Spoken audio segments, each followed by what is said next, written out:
Okay, so we're going to try to start the bus up here. It's been a week and I need to get it up north so we can go to the repair shop. If it starts up fine, I'm going to spend the night at a campground so I can empty out my toilet. If not, then I'll be spending the night out in front of the mechanic.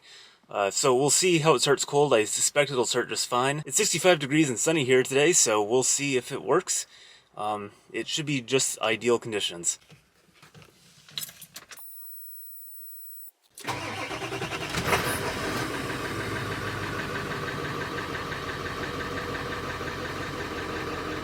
Well, I thought it had it running, and so of course I turned off the camera, and right as I turned off the camera, it stopped running. This isn't just a problem with it when it's warm, it seems to be a more severe problem, whatever it is. So I guess we'll park in front of the mechanics tonight and see how it goes. Hopefully the bus makes it up north, and I don't have to call a tow truck somewhere along the way. But it seemed to be driving fine once I got it running last time, so we'll see how it goes. Okay, so that was a definitely dodgy start there. As you can hear, I have the engine revved up. That's because it's been cutting out occasionally. Once it stops doing that, then I'll let it slow down to an idle again. It seems to have stopped doing that now, so I should be good to go. Hopefully it can make it the 50 miles or so to the shop, and if it doesn't, then I'll be calling the tow truck from the side of the freeway. But I think it'll be okay for another 50 miles anyways. Well, I made it up to Cedar Woolley just fine. The engine really just ran fine the entire time. That's kind of the way it's been. Just doesn't want to start. But once I get it going, if I can keep it running for like the first minute or so, it seems to run just fine. So it's up at the shop now. That's where I'll spend the night here. I have a rental car that's gonna come pick me up actually. First thing in the morning, right as I drop this bus off. And then I should be good to go.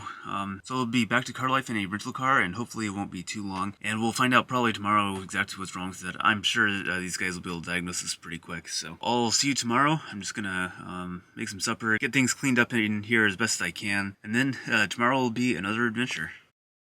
So I'm back doing car life. The bus is in the shop. Hopefully it's nothing too major. I should be hearing from them later today, if not then tomorrow.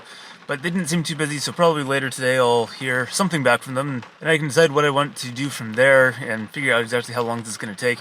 Because I'm in this rental car, which actually is a pretty nice car. Nissan has really stepped up their game on their Versa. I drove one of these a few years ago when I bought my last car, and it was pretty bad. But this new version, it actually looks pretty nice in here, so that's awesome. Unfortunately, it's costing me about $100 a day to drive this vehicle, and obviously I can't do that for any length of time. So hopefully I'll hear back about the bus soon, and I won't have to come up with another solution for what I'm going to do during the work week. But anyways, I drove down to Seattle this morning and picked up packages that I was trying to pick up last week, and it actually worked out okay because I had more mail that came in, and I needed to pick that up as well, so the timing actually ended up working out okay with that. But I have packages, and I'm just going to be hanging out here in the Skagit Valley, waiting to hear back about the bus. So it's the next morning. I haven't heard anything back from the shop yet.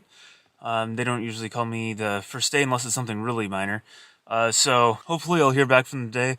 If I don't, I'm going to have to call them because I don't know how long I'm going to be able to keep this rental car. I was looking at my options last night, and yeah, used cars are really expensive right now, like even cheap stuff. So it's still more affordable for me to keep this rental car around for like 2 weeks than it is to go out and buy a car. So this is kind of expensive, but I'm just going to kind of have to put up with it, I think.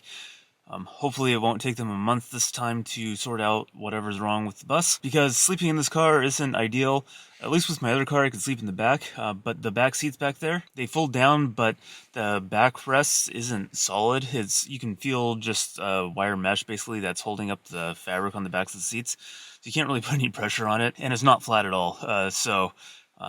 Sleeping in the back just isn't an option. So I ended up having to just basically recline the seat as far as it would go, which is actually pretty far. It almost folds down flat into a bed, which is perfect for me. Still not as comfortable as just a flat surface, so I would prefer not to keep doing this, but I'll do what I have to do to get the bus back running again. And I have some garbage I need to take out here. from the packages that I opened up, and I'll get ready to go today. I'm not going to drive very far because I don't want to use a lot of fuel. I have unlimited miles on this rental, so they're not going to charge me if I drive a lot, but I don't want to drive a lot right now. This is expensive enough as it is. Well, I'm back up here in the North Cascades. I wasn't planning on doing a ton of driving, but I needed to recharge my phone, and this car seems to be getting close to 50 miles per gallon on the highway here. So it was a really interesting drive. Looks like the road got hit pretty hard this year. Last year, the road was pretty much open the entire time, but this year I'm up in New Whalem, the Seattle City Light City that they built up here for their workers. And along the road there were places where half the road was washed out down into the Skagit River. And there was a landslide that was blocking the lane, and lots of construction crews out there trying to clean up the roads. But things are getting warmer now, so hopefully this area should be opening up again, and I should be able to get out here a little bit more easily in the future. Okay, so I managed to extend my rental for my car until Monday. It doesn't look like I'm going to be able to get the bus back until at least then. It doesn't actually even look like the mechanic has really even looked at the bus yet. Can't really blame them. All the mechanics around here are just super busy. So it's good I found someone that's even willing to look at it, and I know they do a good job even if they take forever. But obviously I can't keep renting this car indefinitely. I can't afford to keep renting this car indefinitely.